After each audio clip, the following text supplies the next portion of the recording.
जय माता दी। आप सभी का दिन शुभ और मंगलमय हो।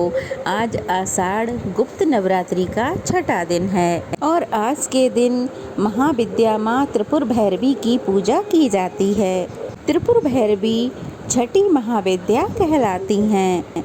त्रिलोक का अर्थ होता है स्वर्ग, पृथ्वी, पाताल और भैरवी शब्द का अर्थ होता है भय का विनाश।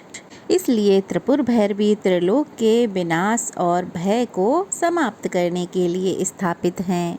श्री दुर्गा सप्तशती के अनुसार त्रिपुर भैरवी के उग्र स्वरूप की कांति हजारों उगते हुए सूर्य के समान है। दिगंबरा देवी श्यामल वर्ण की हैं, 3 खुले हुए नेत्र हैं और मस्तक पर अर्ध चंद्र धारण करती हैं। रुद्राक्ष, सर्पों और नरमुंड की माला धारण किए हुए हैं। इनके लंबे काले घनघोर बाल हैं।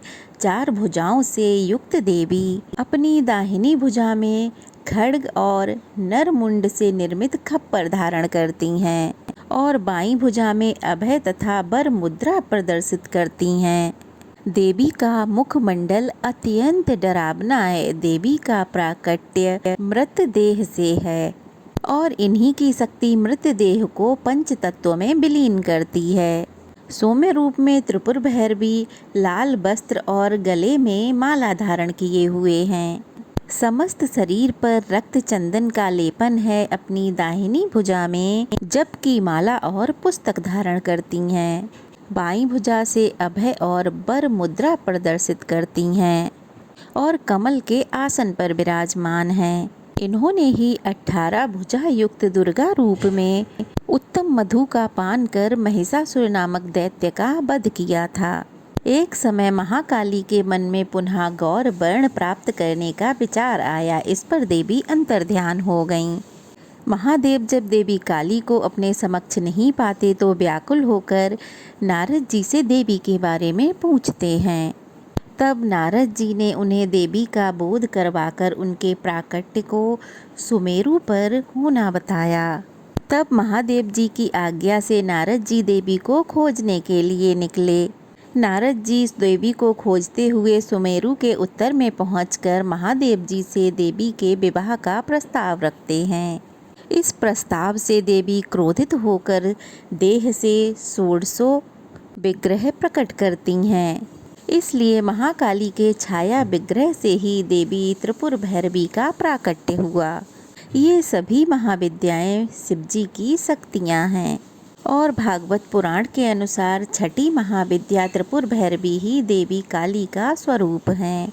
इनके कई नाम इस प्रकार हैं: त्रिपुर भैरवी, चैतन्य सिद्ध, भुवनेश्वर, संपदाप्रद, कमलेश्वरी, कौलेश्वर, कामेश्वरी, नित्या, रुद्र, भद्र, सटकुटा आदि त्रिपुर भैरवी अन्वय की देवी हैं।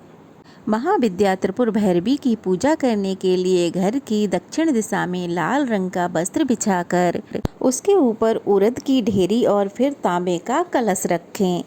कलश में जल, दूध, काले तिल और एक सिक्का डालें। कलश के मुंह पर आम या अशोक के पत्ते रखें और फिर एक नारियल रखें और फिर त्रिपुर भैरवी कलश स्थापित करें। चमेली के तेल का दीपक जलाएं। फिर गुग्गल से धूप करें। माँ को तिलक लगाएं और फिर लाल रंग का पुष्प चढ़ाएं। इसके बाद मौसमी फलों का, मिठाई का या फिर हलवे का भोग माँ को अर्पित कर सकते हैं। साथ में कुछ न कुछ दक्षिणा अवश्य रखें। फिर लाल रंग के चंदन की माला से एक विशेष मंत्र का जाप करें और फिर उस भोग को जाप पूरा होने के बाद गौ माता को खिला दें।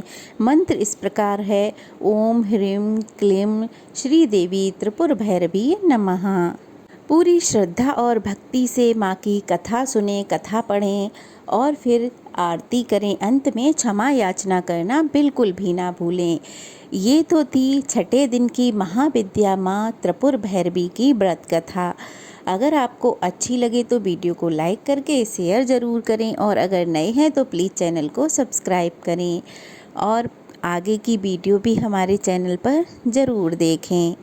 माँ त्रिपुर भैरवी अपने भक्तों का भला करती हैं और उनकी श्रद्धा और भक्ति से प्रसन्न होकर उन्हें मनोवांछित फल की प्राप्ति भी कराती हैं। अगर आपने गुप्त नवरात्रि के व्रत नहीं रखे हैं तब भी आपको व्रत की कथा अवश्य ही सुननी चाहिए। तो ये तो थी त्रिपुर भैरवी की व्रत कथा और पूजा विधि।